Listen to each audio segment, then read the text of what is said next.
இன்றைக்கான தேவனுடைய வார்த்தை பரிசுத்த அலங்காரம். சங்கீதம் 96 அதிகாரம் 9 வசனம் சொல்லுது, பரிசுத்த அலங்காரத்துடனே கர்த்தரை தொழுது கொள்ளுங்கள், பூலோகத்தாரே நீங்கள் யாவரும் அவருக்கு முன்பாக நடுங்குங்கள். அதாவது இந்த வசனம் அழகா சொல்லுது, தேவனை நாங்கள் தொழுது கொள்ள வேண்டுமாக இருந்தால் நாங்கள் பரிசுத்த அலங்காரத்தை கொண்டிருக்கிறவர்களாக இருக்க வேண்டும்.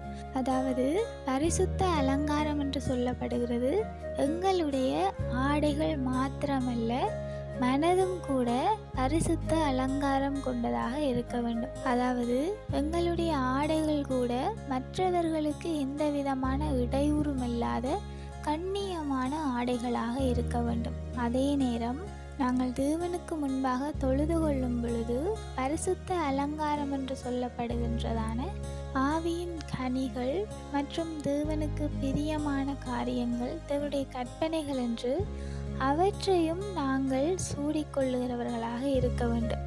அப்படி பரிசுத்த அலங்காரத்துடனே நாங்கள் தேவனை தொழுது கொள்ள வேண்டும். எங்களுடைய மனதில் பொறாமைகளோ எரிச்சல்களோ அல்லது வேறு ஏதும் பிரியமில்லாத காரியங்களை வைத்துக்கொண்டு தேவனை நாங்கள் தொழுது கொள்ளுகிறவர்களாக இருக்க முடியாது. ஏனென்றால் இந்த வசனம் சொல்லுது, பூலோகத்தாரே நீங்கள் யாவரும் கர்த்தருக்கு முன்பாக நடுங்குங்கள், தேவனை நாங்கள் பயத்தோடும் நடுக்கத்தோடும் சேவித்து கொள்ள வேண்டும் என்று சொல்லி வசனமும் சொல்லுது. ஆகையால தேவனுக்கு முன்பாக எங்களை நாங்கள் தாழ்த்தி அவருக்கு பிரியமான காரியங்களை நாங்கள் செய்ய வேண்டும்.